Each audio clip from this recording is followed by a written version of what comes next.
Welcome to today's show. Majority of people who live in urban areas work in the informal sector.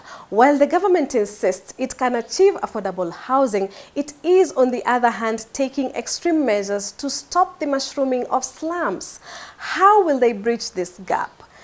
Plus, I will tell you where you can get furniture that speaks. But first, a great opportunity to invest in pure luxury, just a walking distance from the CBD.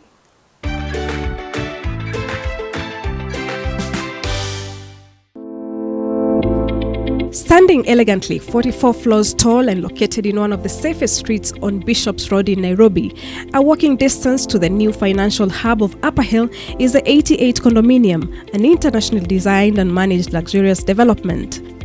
Conveniently located in Upper Hill, the new master-planned business precinct, home to embassies, multinational corporates, blue-chip financial companies, the center of medical facilities, and the high-profile legal fraternity. This inspirational tower consists of ultra-modern serviced apartments with different options: studios, 1 and 2 bedroom fully furnished executive apartments, 2 bedroom executive plus apartments, duplex junior penthouses, and lordship penthouses at the top. Working with international architects and interior designers, the layout of every apartment is superbly conceived down to the smallest of details. Living rooms and bedrooms with generous covered terraces and balconies, protected by transparent safety glass balustrades. You choose what your view will be towards State House and the Arboretum, the open fields of the Nairobi Club, or the morning sky over the CBD. Some of the outstanding features include panoramic lounge with sliding doors onto a sweeping balcony, full-height aluminium-framed sliding windows for the balconies with multi-lock system, custom-designed kitchen cabinetry, finest wood finishes, and elegant metal fittings with high-quality natural stone countertops. Standard features include high ceilings in living rooms and bedrooms, bespoke crafted and good quality wardrobes in all bedrooms, high-quality melamine surface internal panel doors, designed sanitary ware and wash hand basin with under-sink storage, high-quality cabinetry including washer and dryer machine, high-quality floor and tile finishes. Rain shower heads are provided in all bathrooms. Other amenities include backup generator, borehole water supply and adequate water storage system, common gas supply to the units for cooking and hot water system, fiber optic internet links, 7 high-speed lifts including a dedicated service lift, CCTV 2-way video intercom linked to the lobby concierge. In the same style as international condominiums and residences, 88 Nairobi offers an a la carte selection of concierge services such as errand services, home services, and off-site services. You can get a part of this amazing elegance on price request.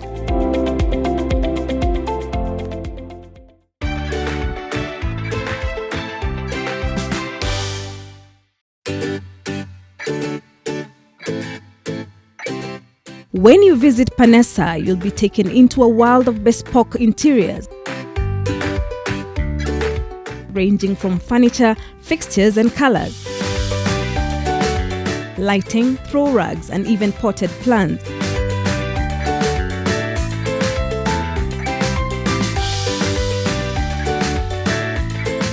It goes without saying that the first impression is always the most important, and Panessa Interiors has been ensuring just that by creating and designing furniture and interiors for over 60 years.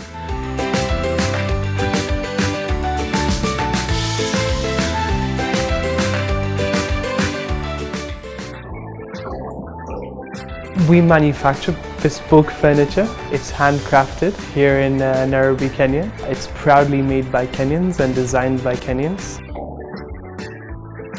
Majority of our furniture is made in solid wood, and it ranges from a range of different solid woods also. Majority of what we make here is made in mahogany. The furniture and decor of an office or home makes a whole difference to how clients and visitors perceive any business, service provider or host. But what really goes into making sure the quality of the wood to be used is the best?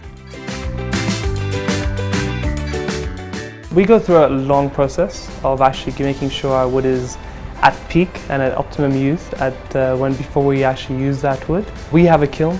We have the second biggest kiln in East Africa, and it's completely automated. It's actually fully automated from Italy, and it essentially just helps dry our furniture.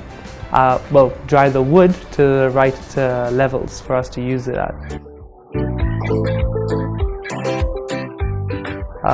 From there, it goes through a process of machining, and then eventually ends up in joinery, where it is appointed to a carpenter, or what we call in Penese an artisan, to carry out the joinery of the piece of furniture. All the items are all hand sanded and all hand finished. Items like the sofa sets and anything that would have fabric would be then taken to the upholstery department and get its suited fabric put on it as well. So there's a long process of how we get this furniture put together, and it's driven by a lot of passion from the people in my team. Purchasing and maintaining designer furniture is a great investment, and a lot of care has to go into keeping up with its quality standards if it's to last for a long period of time. We make our furniture to last a lifetime. We want to build relationships with clientele, hence we build our furniture accordingly. Maintaining, it really depends on what type of furniture you have and where you have it. Sometimes what I would say is try and keep it away from a lot of sunlight. Everything that we have here is pretty much waterproof. I could pour water on majority of all these woods and nothing would happen to it. The fabrics come with their own list of how to maintain them, whether you have to dry clean them or hot water wash them. But Peneses would go and let the client know exactly how to maintain their furniture for the years to come.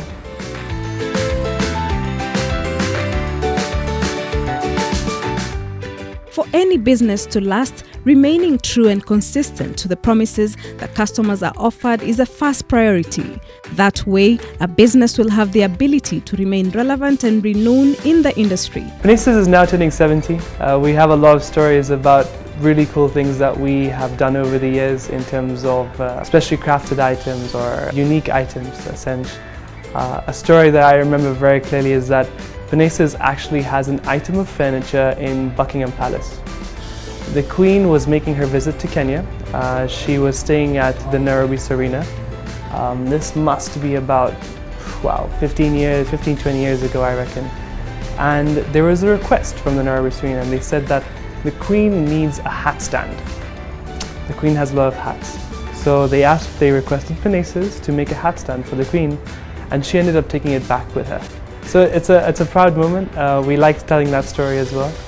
But this is an example of what clients request from Peneses and what we can achieve. I would like to say Peneses furniture is for everyone. Yes, it's at that upper market of quality, and what we try and make is the very best, at the very best standard.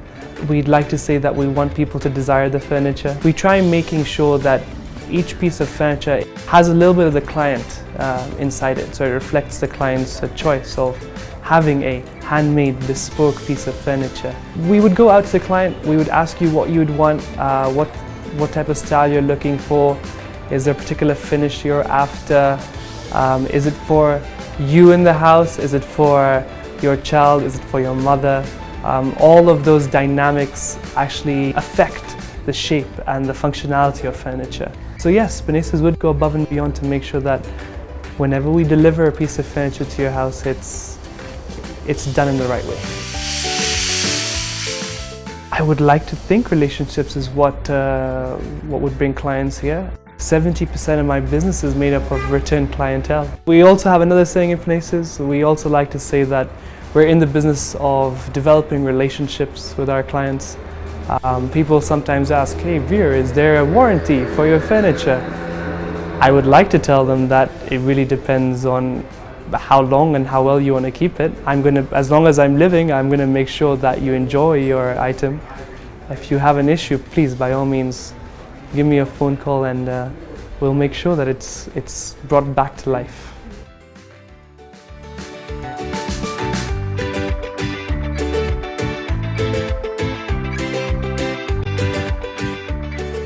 Remember, when choosing furniture for your home, it should be to express who you really are.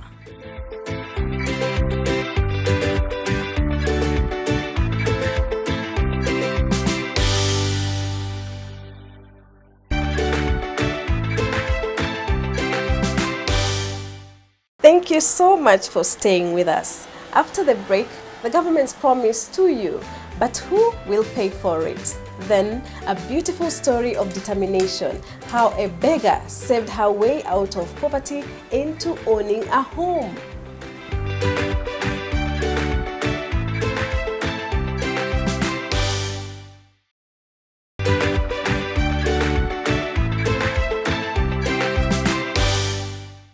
Public housing has had a history of failure in Africa, but the government is determined to house its citizens. Will they succeed?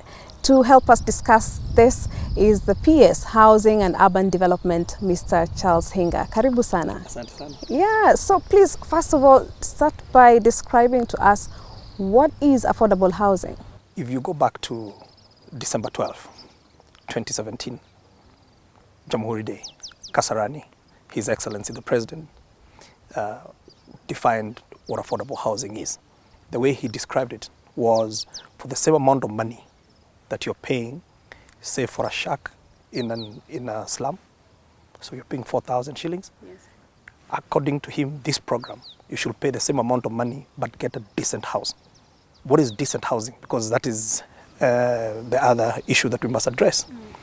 It means that you must have access to a house that has got water, sewer, yes, electricity. And we are saying that these houses are going to be green. We're having fiber networks into these homes. We are putting gas reticulation in every house. When you talk about greenhouses, when you talk about hot water, we still have a large population who still dwell in the slums. So the first thing that we have to do is we've got to first of all stop the proliferation of new slums. So the way we are going about it is by putting some new legislation in our building approvals. So you come to National Construction Authority, we will not approve your development if you're a developer if 30% of your development, even if it's on your own land, does not cater for social housing, for low-cost housing. Who qualifies, number one, right, yeah, to have these affordable houses? So affordable housing should be for every Kenyan. Now, we however know that today our market is completely distorted because we are only producing for 3% of the market. Our own housing requirement as a country is about 250,000 houses. Of the 250,000 houses, 80,000 of those units are for the upmarket. 170 are for the low-cost market. Today, we are producing 49,000 a year for the high end, meaning there's still a deficit, right? Yes. Of about, 31,000 units? Yes. Okay? But let me give you a shocking statistic. For the rest of the Kenyans, we were supposed to be doing 170,000 houses, we're only doing 1,000 a year. We have identified the 4 key areas that have brought us to where we are. One is the issue of land. Land in Kenya is the most expensive in the continent. Why? We have people who are sitting with what we call speculative land. 2 is the cost of construction. Cost of construction in this country is very high. 3 is the issue of our processes and our legislation is not enabling. And yes, we understand that there's impatience. Kenyans wants to see things coming up. Happening. So we are doing process re-engineering. We are digitizing our land registry. We are making sure that we are mapping our cadastral, our GIS mapping to ensure that then we can automate our processes. And on the cost of construction, what we're doing is we have adopted what is called industrial techniques. Okay. So we are going to standardize these units. So it's also not a cheap affair, and we are going to be taxed, highly taxed at 0.5% every Kenyan. What does that mean? This program is going to be done by a combination of 3 things. One is we need investors who can come and actually build those houses. Remember, the total tab, the total ticket for this assignment is just about 2.8 trillion shillings. Okay? That is close to the entire budget this year. That's huge. Now, we don't have that kind of money. So we have got to get the private sector to come and invest. So we have private sector putting in equity. We are also going to have debt put in. And the last thing is an element of sacrifice. Now, no progressive country in this world has tackled the issue of affordable housing without some element of sacrifice. Mexico, they put out a housing fund where every Mexican was contributing 5% of their salary towards the housing. That's And what the you're calling sacrificial? That is a sacrifice that progressive countries have had to make. So now let me tell you what the 0.5, which is 1% contribution does. Yeah. Let's take, for example, a person that is earning 40,000 shillings. Yes. If you're earning 40,000 shillings, 1% is 400 shillings. You tell me, Jamila, which house will you be able to get for 400 shillings a month? You can't get such a house. It's impossible. So you make a little sacrifice of that 400 shillings, you got a house of 3 million. It's simple maths. Okay. And right? this has worked elsewhere? It has worked elsewhere. It has worked elsewhere. And now once we explain to Kenyans what these contributions Yes, because you really need to break it down for us. And we do take note that we are probably not very strong in our messaging and and the communication. other concerns will be who's going to be the Beneficiaries. patron of this fund, this money. So this fund is going to have, the workers are going to be represented in the board.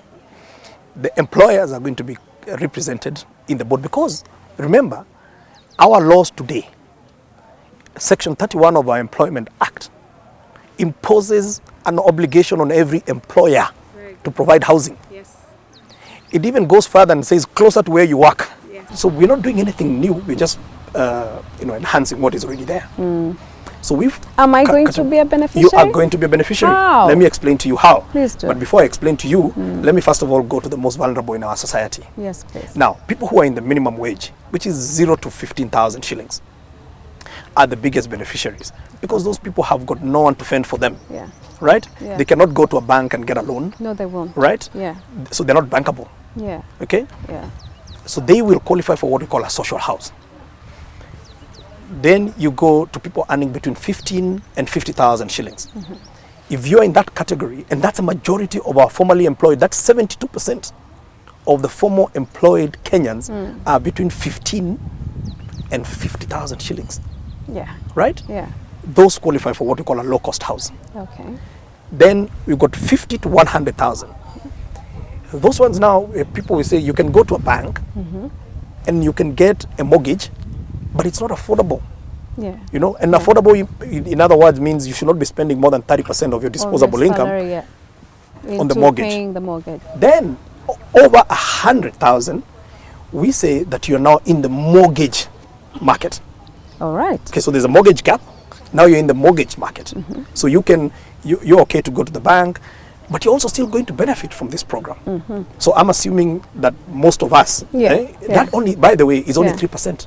So 95% of our people, without this program, will never have a chance of owning a home. Totally. The question we're also not asking is why ownership? Because a lot of people tell us, no, Kenyans like to rent. Why do you want to make them buy? Buy homes, yes. It's very important to understand too that the president, he has a very strong view that the journey out of poverty begins with ownership. Okay. Yeah? That's number one. Number two, every 5 years this country burns for elections. Yes. And why? There is a huge constituency in this country that rightfully or wrongfully feels they don't belong. True. They have no sense of ownership. Yeah. This program is going to create 500,000 to 1 million new homeowners. People that ordinarily will never have had a shot. And now, number three is the issue of how are we going to protect this program to ensure that you and I, who can afford to buy 10 units, go buy the units and distort the market. We have a very controlled program. You will control that. Everything is ICT based. Okay. The qualification process is completely devoid of human interface. The allocation of the houses is actually random and through a lottery. Oh. I understand where Kenyans are skeptical because this is not the first time as a country we're talking about affordable housing. Yeah. And in the past, we built estates. It didn't work. And they were bought by the rich people. Yeah. We spoke to the private developers recently, and they're talking about the incentives. They're talking about wanting more from the government so that they can actually partner with you and make this thing a reality. What sort of comfort are you giving them? So we have put a lot of incentives. And so what we're saying, yeah, we are saying, let's not let the perfect be the enemy of good, right? His Excellency the President, in the last financial year, 2016-2017, Treasury had asked for 20% corporate tax rate for the developers. He gave them 15%. Are we building? We're still not building. Okay, so we can't just stand there and ask for more. We have now got to get to a place where we say, Bwana President, or Your Excellency, I've built 1,000 units, but I'm still struggling. I'm not making enough money. But now we're giving you more tax.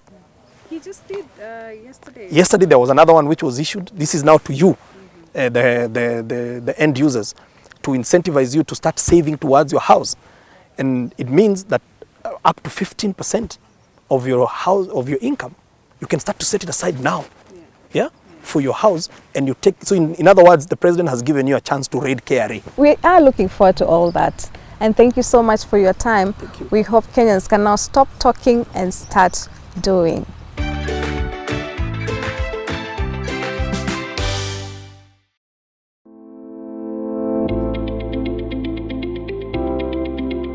Nilikuwa na nyumba yangu na mzee wangu na watoto. Sasa huko tulikuwa na vita kila wakati, sina raha. Siku moja alikuja na kaniambia utoke na uende na watoto wako kwa sababu tayari amepata bibi. Siku ile nilitoka na bag nimebeba hivi. Bag ambayo haina kitu, hata sijui nitalalia nini. Kuingia Nairobi nimepata marafiki. Na ni marafiki ambao ni wamama ambao wako kwa street. Tukashikana pamoja, hao wamama wakaanza kunionyesha vile naweza kupata pesa ya kila siku. Tunaenda street kutoka Mathare mpaka Jivanji. Hapo ndio tulikuwa tunashinda. Kushinda hapo, unajua unafanya kazi ya kuomba. Ndio nilikutana na mama Ingrid. Ingrid tunaona ni mzungu, atatupatia kitu ya bure. Akatuambia mimi nitawapatia leo na kesho sitakuwa. Nikirudi kwetu ama nikufe, mtakuaje? Na hiyo maneno iliniingilia kwa roho. Mama alijaribu kabisa, huyu mama Ingrid alijaribu kabisa mpaka ile 10 tulikuwa tunatega kwake. Ilikuwa ni kama bahati, akatuonyesha mtaenda kuishi wapi? Soweto. Baadaye mama alitupatia wamama wengine kama ni counselors. Wanaongea na sisi, wanatufundisha unaweza kuchange. Ukitoka kwa hii nyumba yako vile ulipewa, uende utembee, ufike street, upate pesa, hata kama ni pesa ngapi, 10 unaweka mahali. Una target kwenda kununua nyumba, kuishi, kuchukua loan, siku moja utafanya kitu. Sasa nikasema, nilikuwa naona fulani akiuza samaki mzuri. Na hiyo ndio kitu iko karibu na roho yangu, na tena natoka karibu na lake, najua samaki tu. Akaniambia, sasa kila siku utakuwa hiyo 10 unaweka, wakati unataka loan utapewa. Mimi niliweka 1,000, nikapewa 2,000. Sasa hii pesa yangu nimeenda nayo Kikomba, nimenunua samaki, nimeanza biashara. Nimeendelea mpaka wakati sasa nilipata 60,000, hiyo ni loan yangu ya 6. Hiyo 60 ilinisaidia, nikanunua charani, nikanunua ongeza kwa samaki. Sasa nikupeleka bahari na samaki kuje kwa wholesale. Nikaanza kuuza hiyo wholesale. Chairman wa hiyo hapo area anakuja tu kwangu kwa barabara, ananiambia Mathe, unakaa hapa na watu wanapewa maplotu huko kwa soko. Wanapewa kwa sababu ni 3,000, 1,000 surveyor, 1,000 unanunua ground, 1,000 security. ni kama kupewa. Nilikimbia nikaenda, nilinunua moja, nimerudi Jamii Bora wakanipatia loan, nimenunua moja. Sasa kujenga, nikaona nimejenga na imesimama peke yake kama choo. Kasema vile nimejua pesa iko kwa Jamii Bora na mimi naendelea kusave na kufanya biashara yangu, nitakuwa tofauti. Hapo ndio mambo ikatokea, ikasemekana tutakuwa na manyumba zetu. Wakatuambia registration 1000, alafu nyumba unatoa 35000 deposit, kwa sababu nyumba ni 350,000. Hata tukaona ni ngumu, lakini wengine wanatuambia hiyo ni bei kama ya bure. Na ni kweli ni kama bei ya bure, kwa sababu ilitufurahisha kabisa. 1000 hiyo kutoa ikakaa, wakati ballot number ikikuja wananiambia ati nyumba yangu imetokea. Lakini nilifurahi. Paka nikasema Mungu wangu, kumbe naweza kuchange. Na watoto wangu watafurahia. Na mtoto wangu mmoja akaniambia, "Madhe, hiyo kitu ukifanya na kitu moja itokee hivi kama hiyo sasa, stall umepata 4 na nyumba uko nayo, umefanya maajabu." Kwa hivyo kama mtu umepata nyumba kama hizi sasa zetu, usiogope, kwa sababu hata wakati umeingia kwa hiyo nyumba na uko na, unajua binadamu huwezi kukaa tu. Sasa nimekuja nimekaa kwa nyumba, wacha nikae tu nikingoja. Kaa kwa hiyo nyumba ukifikiria hata sukuma utauza na nyanya 3000 mama per month, huwezi kosa kupata.